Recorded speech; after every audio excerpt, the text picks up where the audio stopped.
CWR show covering the latest in all things wrestling, entertainment, and beyond since 2011. Now, I just want to say this up front.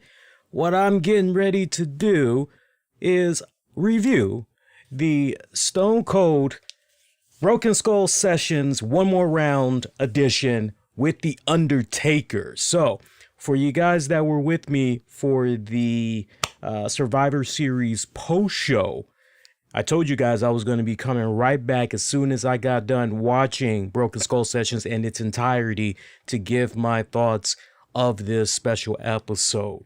So if you're looking for the actual episode, you want to watch it, please know the best bet, sure bet, would be for you to go on WWE's website or download their app and check out the WWE Network and access it that way. But everybody else, you come to know me by now. You know when it comes to these type of events, I love reviewing them and everything. Look, I got to tell you, this was a really fun, insightful, very candid, laid-back conversation between the Texas Rattlesnake and Mark Calloway, The Undertaker. I enjoyed this installment much more than the first one. To each its own. To each its own. I really did enjoy the first. I'm not knocking the first Broken Skull Sessions by any stretch, so please don't take it that way, folks. But for me, I don't know, it felt as though with this one there was a lot more ground covered, and it really felt as though, and I think what really helped was the fact that the Last Ride 5-part documentary series really had peeled the layers of Mark Calloway, getting to understand him more. And so going into one more round, you just couldn't help but feel even a more deeper appreciation for Mark Calloway and just everything that he was putting himself and his body through, the sacrifices that he was making, all in the name of caring about the wrestling business, giving a damn about the wrestling fans. So I think because of the Last Ride documentary, all of that, I kind of found this installment to be more enjoyable, more insightful. I'd love to know, for those of you that ended up seeing it, what did you all make of this installment as well? There was so much that was covered during this special too. This special went about 2 hours plus. I believe it went about 2 hours, maybe 2 minutes, give or take. I loved it. I loved it. I ate it all up. I tell you, I had a hearty chuckle every single time Steve Austin was busting out the Jack Daniels. And he's going, well, I'll tell you what, before we get ready to go to that little story there. Yeah, it's been a good minute since I've done my Stone Cold impression, so you guys got to forgive me because my voice is a little raspy right now. I'm still getting over chest cold from a couple of weeks ago. But every single time you turn around, Steve Austin was busting out a bottle of Jack Daniels. And he was getting ready to, take a shot and set up some type of a really cool story and everything. I'd hate to go over this and just give you guys every single nook and cranny that went down during this special, but I'm watching this, and as I'm watching this, I've got my tablet out and I'm taking my notes and everything, and there was just so much information during this 2 hours that just left me very fascinated and just as a fan, yes, tell me more. I want to know even more, keep going. Let me tell you something. This was one of those, much like the first Broken Skull Sessions, this was another case of, please don't end. We could listen to you guys talk for hours. You guys could do an entire 10-part freaking miniseries with just the two of you guys talking. Please just let it keep rocking and rolling. But this is essentially how the celebration of Undertaker is coming to an end with this last special here, and it ended on such a good high note. I gotta give WWE, Vince McMahon and crew a lot of props, but my God, I don't even know how we can. I'm gonna try to go through this as quick as possible. That's the best way I can do this, because there's so many notes here. First of all, I wasn't even aware that Undertaker had his own wine. That's the first thing. I'm looking at this, I'm going, wait a minute, Undertaker wine? Wait, when did this happen? And can I have some? I need to go buy some. So now I gotta try this Undertaker wine that's apparently floating around and everything. Steve Austin did ask Undertaker up front, how did it feel to do the Last Ride documentary, to lift that curtain and everything? What's the feedback he's been getting? And Taker said, hey, it was very inspiring and everything. Look, let's be honest, if it was 10 years ago, there's no way you and me would be sitting here talking right now. It wouldn't even be happening. If I could have it my way, oh man, as far as kayfabe being dead, no. If I could have it my way, kayfabe would continue on this very day.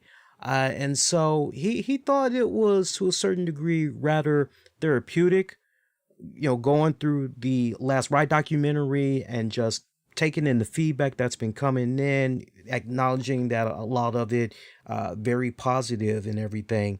Another thing that was touched upon was the success that comes with being involved in the business. And you hear so many people talk about that, but to hear it from the likes of Undertaker Mark Calloway, I mean, after all, as far as this is a guy opens his mouth, everybody's stopping what they're doing and they're listening, right? I mean, this is a guy that has been there and then some, correct?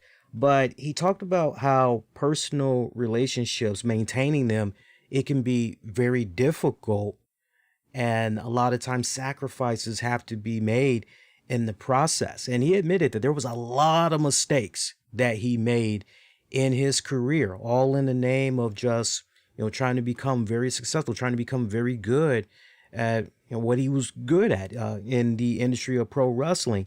And he's asked for forgiveness, and it's one of those things where it's one thing at a time. But he also learned at the same time it's part of the whole process, and you have to be selfish to a certain extent. And he noted that one thing that always kind of burned him up a little bit was not really being there for his kids when he was supposed to. But hey, they were getting a roof over their head, education, everything and anything that they needed was taken care for. However, it doesn't make everything peaches and cream. They're still along the way on that path to greatness, being successful. Feelings from people were hurt along the way. And so that's something that he really wasn't that fond of. Doesn't make it right. But as far as he's concerned, it looks like it worked out well. And at the end, it's all about what type of commitments are you willing to make? What type of sacrifices are you willing to make? Again, all in the name of reaching to the very top. And I think that's something that a lot of us can relate to very, very well for our respected industries, especially if we're in a position where we know that we're working a dead end job. We can see that. We can see that there's really no growth. We can see that there's really no opportunity. And then it becomes a question of, okay, well, do I just continue to stay this course, milk this money for all it's worth? Or do I really test the waters, see what else is out there, really expand my horizons? And no matter what, if I'm really serious about obtaining this, there's going to be some sacrifices. There's going to be some difficult choices that I'm going to have to make along the way to reach that height of success. Am I willing to go through that? And in the case of Mark Calloway, The Undertaker, the answer was yes. And by any means, that's exactly what I'm willing to do. Really cool spot had came early on during this conversation where Stone Cold presented Undertaker with this really cool, badass Phenom belt. I mean, black strap. I mean, it was a pretty ass belt. And I guess I got to do my research on this. I'll have to rely on you guys that are WWE shop collectors or whatnot. But apparently, according to Taker, there was a limited run of Taker Phenom titles that was made available some time back. But it looks like this specific belt that you'll see during the Broken Skull sessions, this was specifically designed for the Deadman, and he's got, I guess, the only one of that kind of title that's floating around. I hope WWE Shop strongly considers putting some replicas out there of that specific title for sale. Because that, oh my God, that design, it is pretty. I mean, it's black and it's silver. It is pretty. You guys got to peep that out when you guys get a chance. One of the hot buttons. I'm not going over everything. I'm just going over some key stuff that I thought was, ooh, that's kind of juicy right there to pass forward to you guys here. One of the things that was talked about was the streak. Now, to actually hear it from the horse's mouth, really get an idea how the streak had came about. When was it realized, hey, we got something here as far as a streak goes? It all goes back to WrestleMania 18. At this point, he was 9-0 going into that year's WrestleMania. And this was so interesting. I never freaking knew this, but Vince McMahon had pulled Undertaker to the side, and it was basically several weeks before WrestleMania, and he says to Taker, hey, pal, I don't have anything on the card for you for WrestleMania this year. And Taker's like, yeah, I kind of figured that.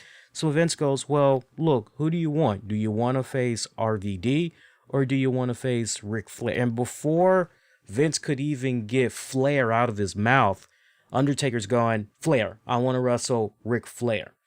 And Vince was really keen on RVD at that point because this is a young, up-and-coming guy, somewhat kind of homegrown in the WWE, whereas Flair is, he's kind of on his way out. He's kind of a territorial journeyman kind of guy. Vince really wanted for Taker to work with RVD, but as far as Taker was concerned, nah, I'm good. There's going to be plenty of opportunities down the road to work with RVD. I really want to work with Ric Flair. That's how much respect he had for Ric Flair. So he goes into that WrestleMania, and he never did state who it was that said, hey, going into this year's WrestleMania, you're 9-0. But somebody brought up the fact that, hey, Taker's got this undefeated streak. He's 9-0. Pretty much when he defeated Ric Flair at that WrestleMania, and he did the hand count, and he was then 10-0, that's pretty much officially, okay, we got something as far as the streak goes. Let's go ahead. Let's continue to build it up, hype it up. And the rest is pretty much history. Of course, they talked more in depth about the 21-1, that one loss, that first defeat to Brock Lesnar, understanding the whole streak process. Steve Austin talked about how he was at the gorilla position, drinking a couple of cans of beer, and he's just looking at what's going on, and he sees the streak in. He's wondering, what the hell is going on here? All right, so here it is, straight from the horse's mouth. Taker, very similar to what went down as far as what he talked about on the last ride. He doubled down once again, but expanded upon it even more. Undertaker that is, wanted to save the streak for the right person. As far as he was concerned, and he said this profusely, Brock Lesnar, he loves him, mad respect for him, pretty much would do anything for him, but he felt at that particular point in time, Brock Lesnar was not the person to have, okay, if I'm going to cough up the streak, he didn't feel Brock was that guy. Brock did not need it. It wasn't going to elevate him. This is Undertaker's own words. It was not going to elevate Brock. Brock had already, say what you will about the fact that he had a failed NFL career, but the fact that he still was able to make it to the NFL, not that many people can say that they made it to the NFL. And then to have the success that he had in the UFC, again, not too many men can say they went. The nice run that he had in the WWE, the first go round and everything. And then, when he comes back to the WWE the second go round and he's just killing dudes left and right, he really did not need to be the one to end the streak. So, I mean, and look, many of us, whether you're a wrestling fan, whether you are a podcaster, many of us, it's unanimous, with Lesnar, that just wasn't really the right way to go. But he talked about how Vince came up to him pretty much the day of WrestleMania, because as it stood with him going into that year's WrestleMania, he was slated to defeat Brock Lesnar. But then Vince McMahon came into his dressing room and he just knew. He didn't even need Vince to open his mouth. He knew that Vince wanted him to cough up the streak.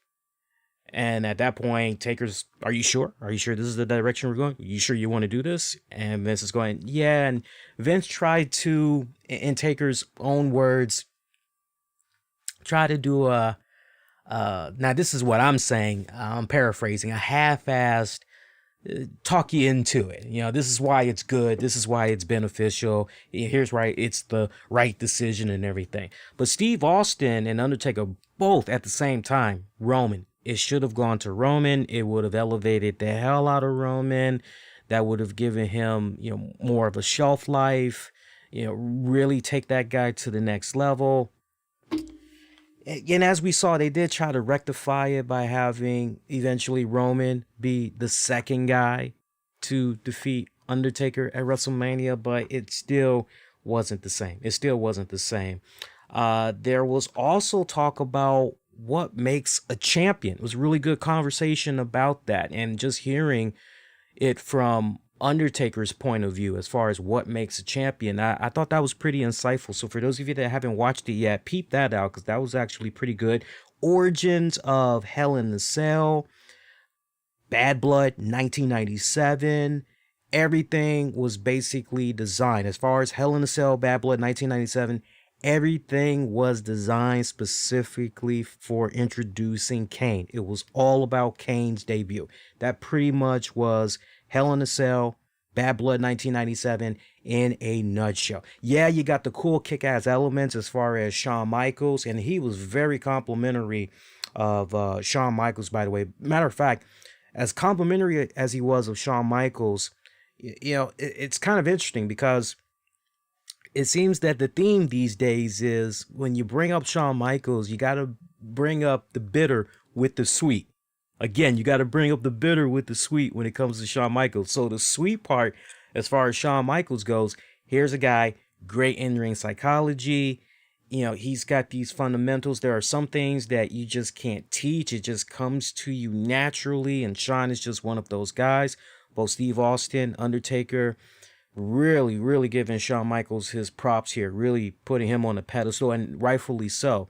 But then, of course, there is the bitter part of Shawn Michaels, as we all come to know from the stories we've heard about over the years. But that was Bad Blood 97 pretty much in a nutshell and everything. That iconic stare down. Yes, I agree. Still one of the most iconic stare downs in wrestling history. Probably one rare times that Undertaker broke character. If I were to really go on record, one of two times that Undertaker broke character. The second time for me, in my book at least, the second time he would break character, and I remembered it vividly because I remembered watching it on pay-per-view, and it's something that they did talk about during this special, Elimination Chamber 2010. I'm sure a lot of you guys remember that as well. Undertaker, World Heavyweight Champion.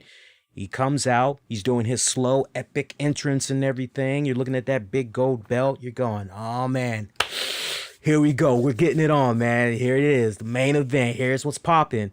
And the next thing you know, you just see this big ass wall of flames. And the next thing you know, Undertaker, he's acting like Sonic the Hedgehog all of a sudden. He's got speed. Here's this guy we've been watching for years upon years up to this point. And he told the story. You knew something was going on there. You heard rumblings, but to hear it from his mouth, you're like, wait, that all happened. A fascinating story. So let me just give you the bullet points on this real quick, because I found this very fascinating, especially for those of you that maybe don't have the WWE Network. Money might be a little bit tight. I got it. I got you covered. So just a couple of weeks prior, leading into Elimination Chamber, Undertaker is having a conversation with the pyro guy. He was very close to actually naming the guy, but he didn't want to give the guy any praise. Yeah, because when you mention somebody's name, you're technically, what do you mean to or not? You're giving them praise. You're putting them on a pedestal. So why give them 15 minutes of fame, especially with today's social media? Man, as soon as you put that person's first and last name out there, they're going to be hounded on social media. So smart on Undertaker's part, not mentioning the guy's name. He just said the pyro guy.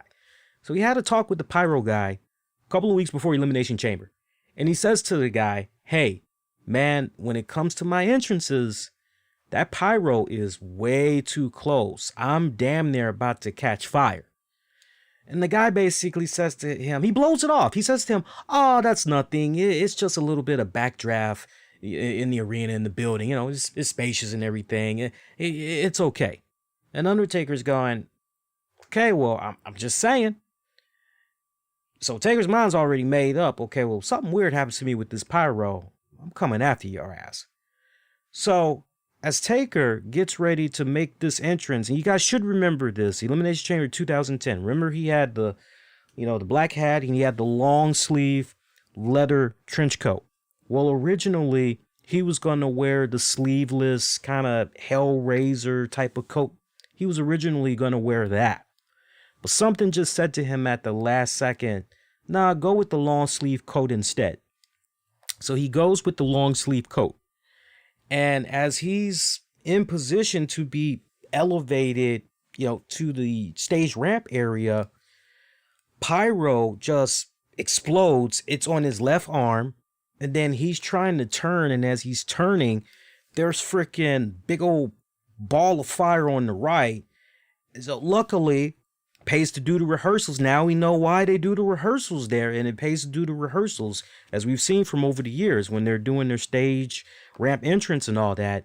He luckily, in that split second, despite all of that craziness that was going on, he had enough sense. Okay, well, just go forward and I can get out of this. I know where I am. I know where I need to go. And luckily, as he was experiencing all of this prior to it, he took a bottle of water, poured it over his head, hair, and everything. Why am I mentioning that little detail? Well, because by the time all that fire did what it needed to do, I mean, Taker's hair was pretty much, almost dry instantly because of all that fire.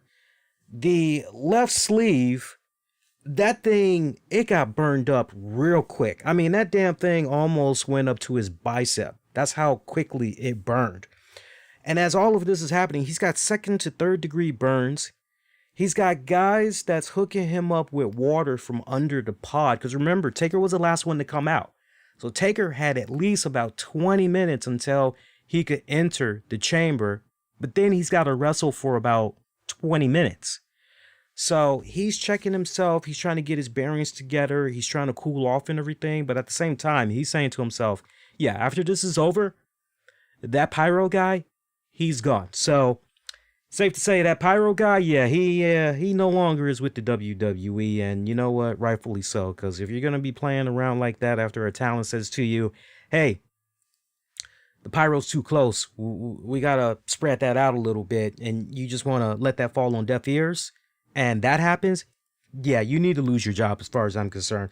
Sorry, not sorry. Now, look, I'm always quick to tell you guys, I hate when somebody loses a job. I don't want to see anybody lose a job, especially during the holidays. But you know what? If you're going to be doing some stupid crap that involves you being incompetent, you know what you're supposed to do, and you're being half-assed about it, and it's coming at the price of a life almost being cost. Nah, gotta cut ties with you. Gotta cut ties with you ASAP. Montreal Screwjob was brought up. Nothing really new that we had learned from that. Pretty much everything that we had heard from other podcasters. As far as Taker saying, hey, if Vince would have came to me, I'm sure I would have been able to smooth things out. Taker being one of the first to go up to Vince McMahon, hey, you need to go talk to Brett. What the hell was that? So we didn't really learn anything new from that. WrestleMania 14, HBK taking on Stone Cold Steve Austin. Hearing those rumors from back in the day that HBK didn't want to do the job to Stone Cold. What the hell was going to happen? Taker, out of his own mouth, he was at the gorilla position. He had his fist taped up. And if push came to shove, he was willing to go out there and beat the holy crap out of Shawn Michaels. He wanted to do everything in his power to make sure that that title stayed in the WWE, that business was done the right way. Fun story with regards to Wrestler's Court, and it involved Teddy Long and Viagra. That's all you need to know. You got to go out of your way and look that one up. Hilarious story. Another cool moment was Lesnar taking on Cain Velasquez, UFC 121. Y'all should remember this. Ariel had talked to Undertaker after Lesnar lost and was getting his thoughts. And that was one of the first rare opportunities that we, really got to hear Mark Calloway, so to speak, if you really stop and think about it, giving his thoughts about how he thought Lesnar for sure was going to have the advantage on Velasquez as far as the cardio went. The longer the match went, he felt that Lesnar had the stamina, strength on his side, so he was at a loss for words. And then Lesnar gets real close to Undertaker as he's getting ready to walk past him, and Taker says, "You want to go?" And Ariel, capitalizing on that, hey, what was going on with that? Taker saying, that's business. Oh no, saying, that's just personal. So I was, just personal. Ariel tried to probe, but it failed. Steve Austin asked him, okay, so what was going on with that? Was that a shoot, or was that business? What's going on there? And Taker revealed that he was doing business. Apparently, he had vaguely had conversations. It was loose conversations with Lesnar. And Lesnar kind of knew that Taker was going to do something, but he wasn't sure what. And Taker brought up a very good point, and it never really dawned on me until Taker said it during this episode. He said, look, when that match was over, remember, Lesnar just got whooped by Cain Velasquez. Look back to where I was when I was being interviewed and look at where Lesnar was. And by the time he came up to me, he had to go out of his way to come walk past me. So yeah, he pretty much was in on it. Just go back and look at it. And in his conversations with Lesnar, Lesnar knew that he only had a couple of more fights left in him, but that eventually, okay, this is pretty much a done deal. He knew. You can't help but wonder if Lesnar would have somehow just, back then in a perfect world, if all things would have aligned back to Lesnar coming back to the WWE and then him and Taker building upon that, you can't help but wonder how the future might have played out instead of Taker, Lesnar, a couple of years back. You just can't help but wonder. But, wishful thinking right there. Wishful thinking right there. Also, of course, for those of you a little bit curious, Paul Bearer. Paul Bearer got a nice little moment, got a few minutes, talked about the history there of them. And I didn't even know this either. I did not know that that they go as far back as WCCW, World Class Championship Wrestling. I knew they went back, but like for some reason the promotion always escaped me as far as when did the two of them first intertwine and everything. But 1987, WCCW, when Taker was Texas Red, and Paul Bearer, Percy Pringle and everything. Percy Pringle was the manager back then, and so for everything to come full circle the way that it did, Paul Bearer, an actual mortician, hooked up with the Undertaker, and pretty much the rest is history. By the way, I did not mention it on the Survivor Series post show, but I love seeing that hologram image there of Paul Bearer. I love that. I love that because I mean, no matter what, when you think Undertaker, you think two other things. You either think Kane or you think Paul Bearer. You always think that. You always think that. Thoughts were given about AJ Styles, the match there, seeds being planted right after the first Broken Skull sessions. Pretty much as we all know from watching The Last Ride documentary series. Nothing really new that we learned right there. Probably if anything,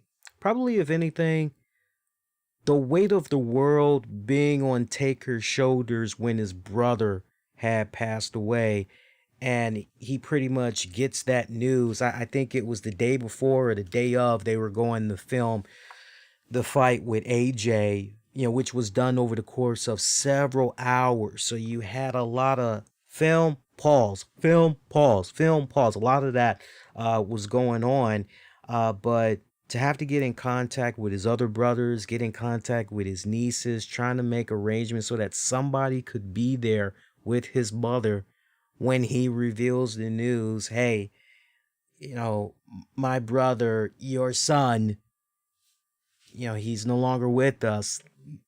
And on top of that, dealing with COVID, the restrictions that was going on as far as travel arrangements go, he was sidelined in Florida for about 3 weeks because of COVID during that time period. And y'all know during that particular period, it was red hot as far as travel restrictions go and everything. It pretty much was you ain't going anywhere. So a lot of interesting stuff right there. A lot of props to Mankind. I won't spoil it for you guys, but there was an interesting story that went down at that King of the Ring 1998 Hell in a Cell, taking on Mankind in the spot that we all came to. Oh my God, check on him. Is the man alive? What the hell? Nice little spot. I'm not going to spoil that for you guys. I want to tease you guys a little bit because I want you guys to go out of your way and actually watch this when you get a chance. You've heard Mick Foley, especially if you've seen his one-man shows, you've heard him talk about that particular match. But there was actually a new element that Undertaker brought to the table that many of us weren't really aware of. So I'll tease you guys with that one. For me, love this, love this. What is your legacy? Are you satisfied? Two final questions that Steve Austin gave to Undertaker. And Taker is at peace. He still loves the business. He's still very passionate about the business. He wants to give back to the business as much as he can. But as far as the tools that he's possessed over the years and executing those tools, he knows that he just doesn't have those tools anymore. And he's fine with retiring. He's good with retirement. Steve Austin tried to get Undertaker to double down. He's like, okay, so as far as doing stuff on camera, appearances here and there, you're down with that, but in ring, you're good. And I homed in on that very, very carefully. And Taker pretty much saying, I'm good. Never say never, because the old man after all. But I'm good. I'm at a place right now. I'm fine. I don't need to be in the ring. I'm good. So I really hope Vince McMahon, I said it during the Last Ride documentary series, and I can't help but reiterate it again. I hope that Vince McMahon honors Taker and just let it be. Let it be. Let the man just ride off into the sunset. And honestly, after what we had saw tonight with Survivor Series and how that had ended, yeah, I just really feel in my heart of hearts, Vince is gonna let Taker be. Other than the appearances here and there, yeah, he is gonna let him be. And look, I personally, teach its own. Me personally, I don't have a problem seeing Undertaker from time to time, once a year or once every 2 years. I don't have a problem seeing him make an appearance, do a choke slam to somebody, or maybe he's at WrestleMania Access doing autographs, stuff like that. I don't have a problem with that. But as far as in the ring goes, like, what more is there to do? Seriously, what more? I know fans have continued to hang on to the whole Sting thing, but even I passed that ship a long time ago. For me, I passed that ship the day Sting announced his retirement at his Hall of Fame induction. That for me, like, if there was any holdout I had, it was for that. And once Sting pretty much announced his retirement, I knew that pretty much was it. I did. But getting back to those last two questions there, the legacy. Steve Austin asks Taker, what's your legacy? What do you want for people to say about you and everything? As far as Taker was concerned, look, I was one of those guys that had the respect of his peers. I never stabbed anyone in the back. I did things the right way. I hope that for fans, they understand how much it meant for Taker to be that character. And also appreciate the fact that no matter what, no matter how many times he felt banged up, he didn't feel like he could go out there and do it. No matter what was going on in his personal life, as soon as he heard the fans, as soon as he heard that gong, he just had to go out there and entertain. It was like that adrenaline rush, or as we learned in the last ride, it was that dragon that he was chasing and everything. But he definitely admitted that he appreciated all of that energy, all of that loyalty and appreciation that they gave him over the years. And he always tried to do business first. He was always about the business, and everything else comes after the fact. So, very insightful. My biggest takeaway from this: Undertaker is at peace when it's all said and done. He is at peace. You ask me straight up, I would be shocked to see Undertaker do something at Saudi Arabia as far as an in-ring. I'd be shocked to see that. The vibe, legitimate vibe I got from Taker on this Broken Skull sessions was, I'm good. I'm good. I've done my sacrifices. I've reached the pinnacle, many times and beyond. I'm good.